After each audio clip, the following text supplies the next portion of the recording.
Television, bridging the gap channel. Hi, good evening. You're welcome back to Politics with KO. I was actually having a chat with my guest. Well, it's going to be calm now. Don't worry, because we're going to be talking about election. So we're not talking about gay issues here. If you're going to call the studio, please, we've dealt with the gay, anti-gay laws. Now we want to talk about the future. 2015, we are going to have election in Nigeria, presidential elections in federal and then federal parliamentary elections. So tonight I've got with me Dr. Abiola Akiode Afolabi, who is the Executive Director, Women Advocates Resource and Documentation Center in Nigeria. And then Inemo Samiama is a Country Director and a Stakeholder Democracy Network. He's also from the Niger Delta, the popular Niger Delta. You're both welcome to Politics with KO.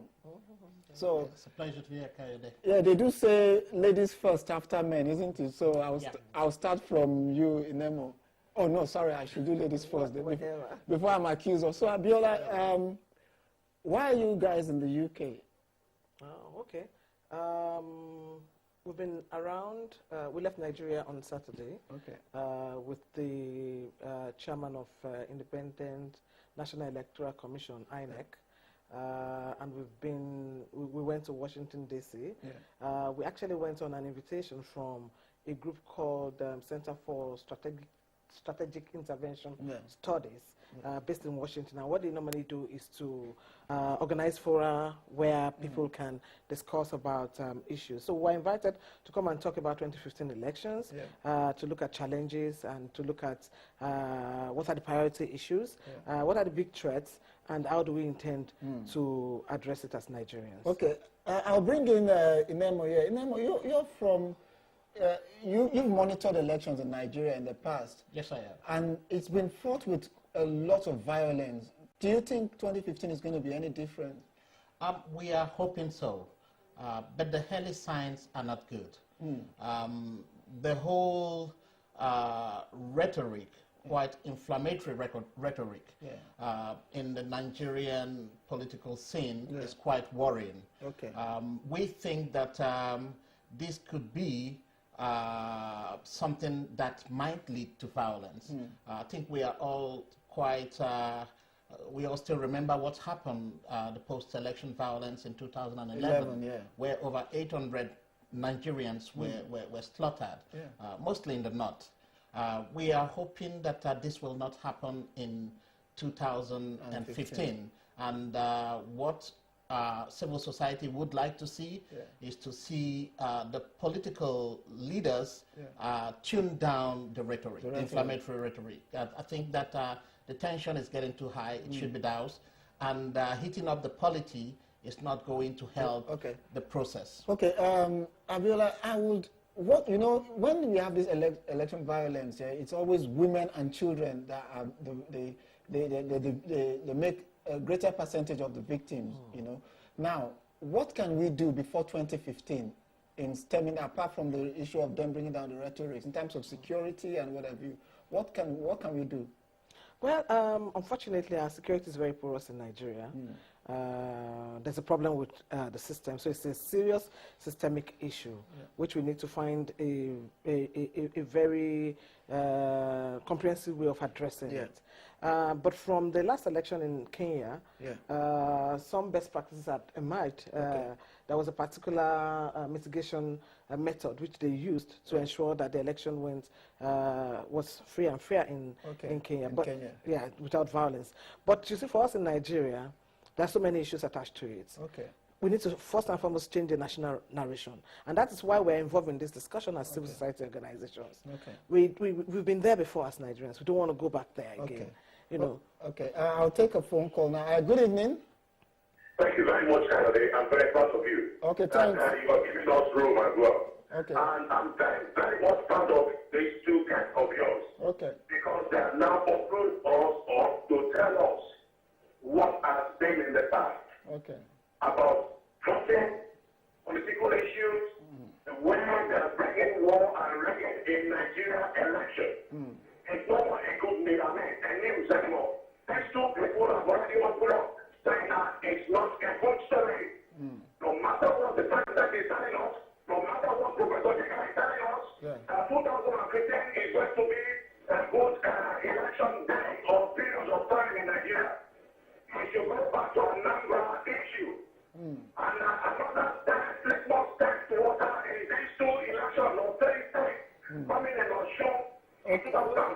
Yeah. What was saying, if it's capable. Okay. But I will advise them. For them, start. I'm just saying, if it's capable. Well, I had my 2015 election. Okay. If not, it's better for you to go. Okay. All right. Yeah. Thanks. Okay. I've got your point. Yeah.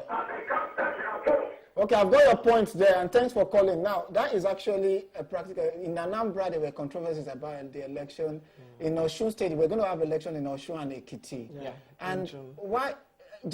Professor Jega is one Nigerian with a lot of credibility before he became INEC chairman. And why is it that things are not getting any better?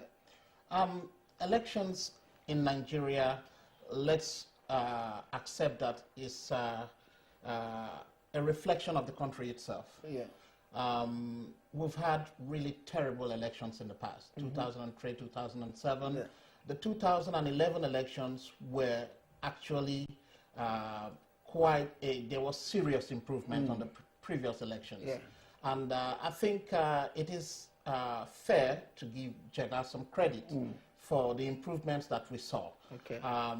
However, it is not just the responsibility of INEC. Yeah. Of course, they have the mandate to deliver free, fair, credible elections to Nigerians. Yeah. It is the responsibility of Nigerians themselves. It is also the responsibility of the political class, the political parties, and also the media. For example, if the media is amplifying the inflammatory rhetoric from some politicians, they also have a responsibility. Yeah. Also, Nigerians should not allow themselves to be used by politicians by getting involved in political violence and before I take the next caller, Abiola, do you know, sometimes I really get worried because I always make it a point of duty to go home every election. I always make sure that I go home. But civil society, do we have enough civil society organizations to monitor elections apart from external monitors coming into the country? Well, I would say we have enough people. Nigeria is a big country, and the civil society is also a very big community where we can people actually apply to be observers of election. But let me speak about the Anambra election because I was there. Okay. I monitored the election, so I can speak as a matter of fact. The Anambra election wasn't what happened there was not what we were expecting as Nigerians. Okay. There was a good record in 2011, but there were some things that happened in 2011 that we thought that by Anambra election, INEC could have improved upon. Unfortunately, we still have some of those issues, like late arrival of materials. You go to some polling stations, you don't even see security. They had transport issues. In some places, they started very late. You know, so there were a whole lot of issues like that. Okay. Okay, I'll take another caller now, but I'll just want you, our caller, to just tune out the volume of your TV set, please, so that we can hear you clearly. Good evening. Okay, hello, good evening. Can you hear me? I can hear you. What's your name and where are you calling from? My name is Alhaji Mohammed. I'm calling from Manchester. Okay. About the sectoral law in Nigeria, we are quite okay with the election being held in February.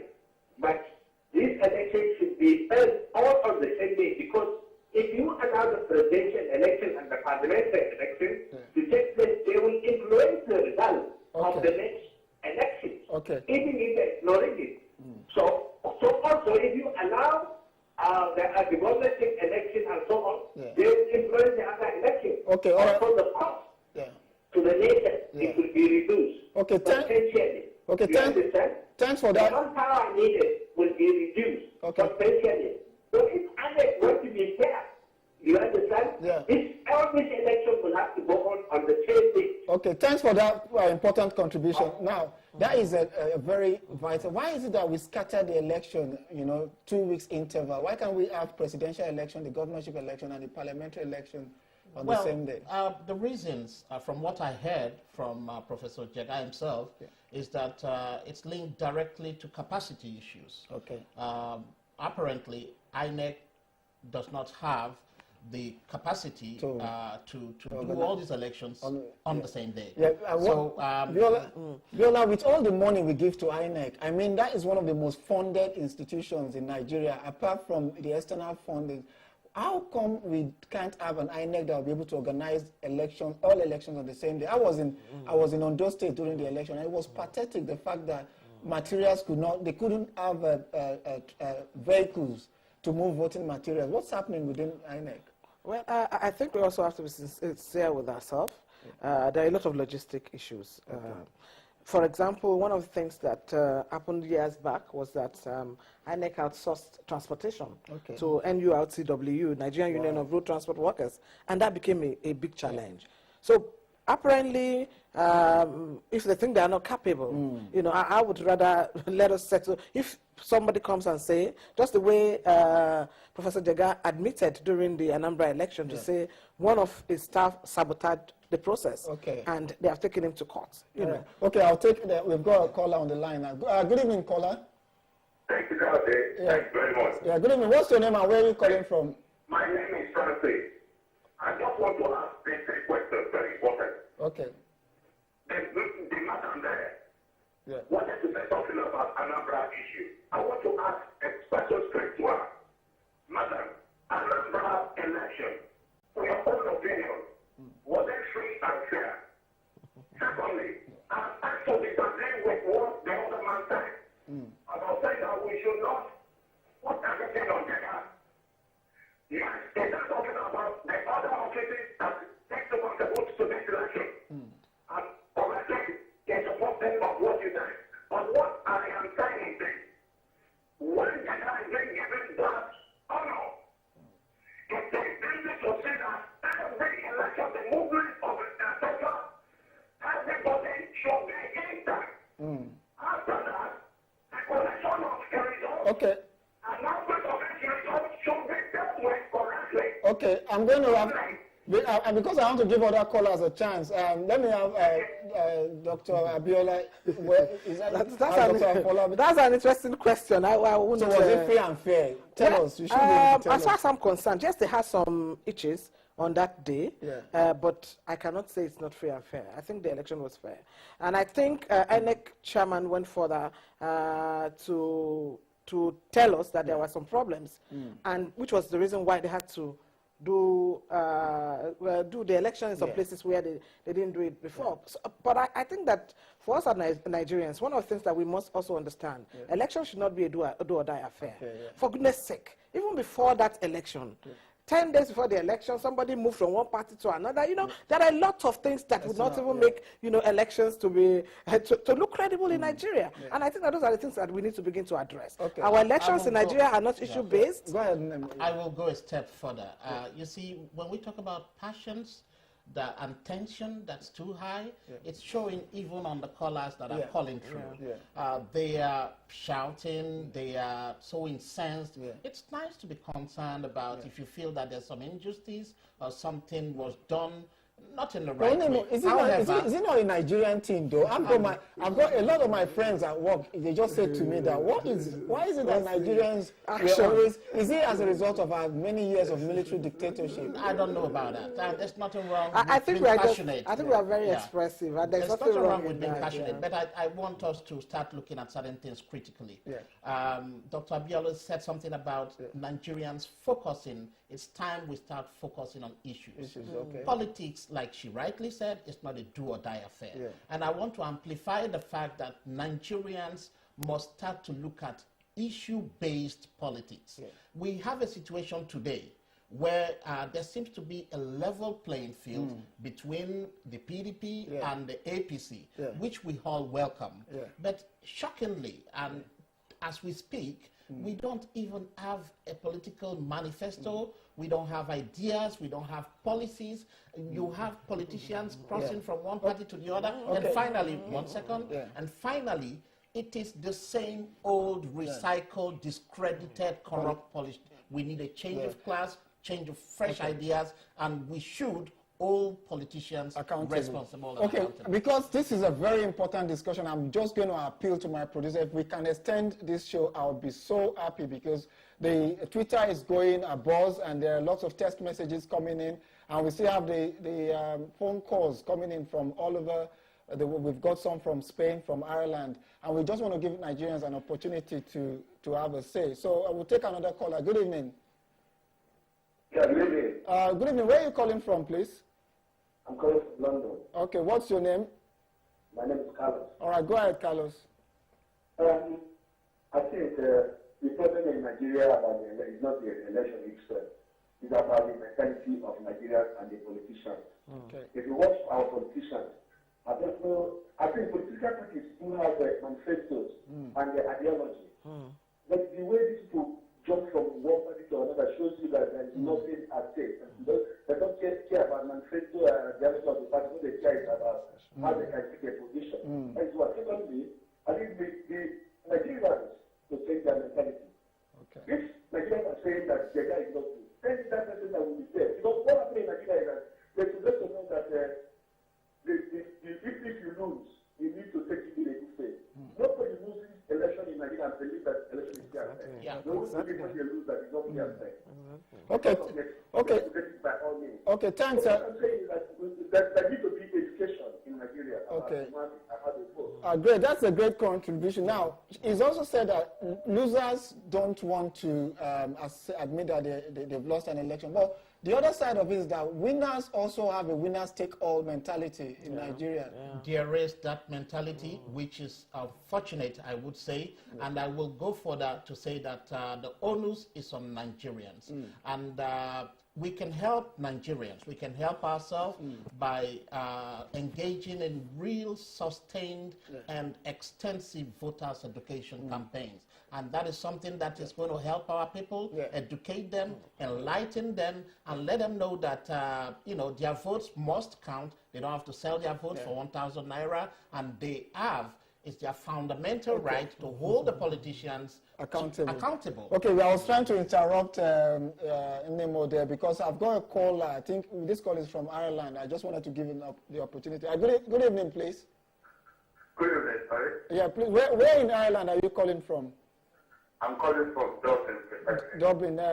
Tell us your name and make your contribution, please. Yeah, my name is Sam. Okay. Yeah, so I just want to contribute towards what's going on. So my contribution is directly to Mr. Inemo, yeah. Inemo.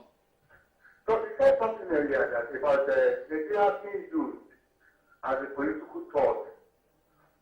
Now, what do you think we can do to stop that in Nigeria? Because that's the important issue in Nigeria.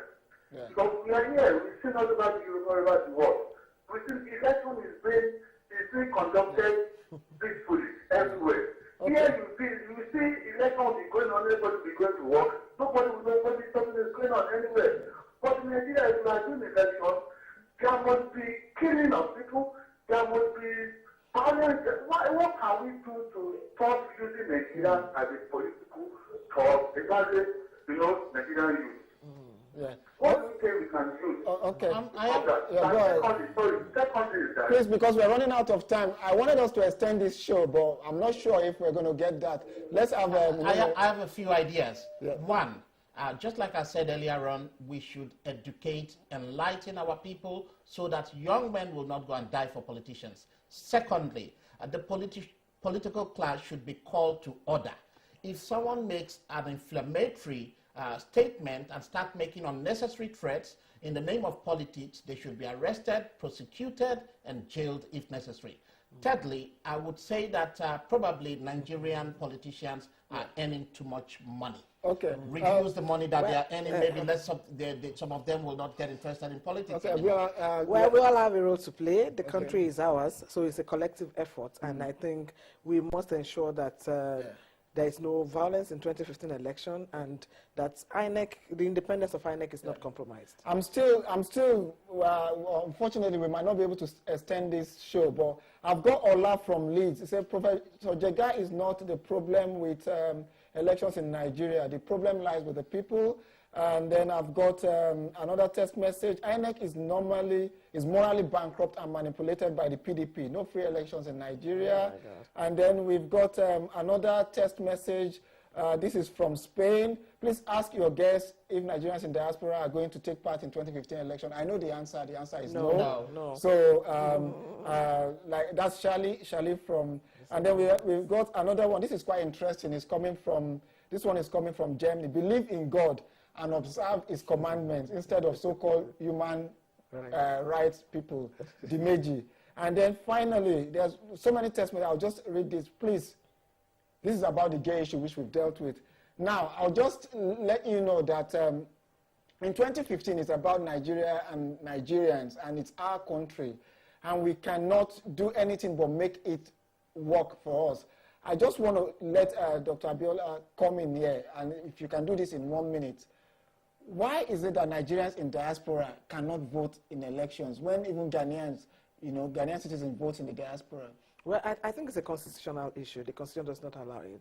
It says that you have to be resident in that place before you can vote. So that's the problem. Okay, and of course, as we are, there's an attempt to review the Constitution. I think those are the issues that we need to bring out. And INEC is also aware of it, so I'm sure they're going to. Inemo, this is about, you are from the Niger Delta. Yes. Has anything changed? Yes, there are changes. Not as much as we would like to see, but there are changes in the Niger Delta. However, there are certain fundamental things that have not changed. We all know that there was militancy in the Niger Delta, serious conflict. The reasons and the issues that led to that conflict, have they disappeared? The answer is no. Okay. They are still very much there, and until Nigerians from all tribes, all regions, realize that the Niger Deltans that have been producing this oil that has been filling this country, they are not okay. It's not well. Okay, so let's not be surprised if tomorrow there's a resurgence of violence. I just want to thank you both. Thank you for coming on this show. It's good to have you here. Thank you, and we wish you a safe journey back to Nigeria. Viewers, this is Ben TV. We're in London, and it's a diaspora show for people all over the world. And we just want to thank all the volunteers. This is a program run by volunteers. There are no money bags. It's a program for the people, by the people. And we just want people to come in and make their contributions.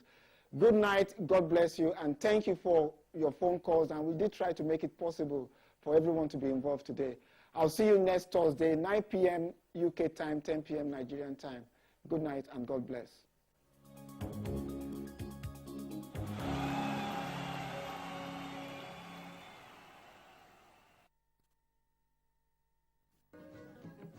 A live phone-in program with Cardio Ogodamisi every Thursday from 8 p.m. to 9 p.m. on Ben Television. Never a dull moment this summer on Ben Television, Bridging the Gap channel. Ben Television, the Bridging the Gap channel.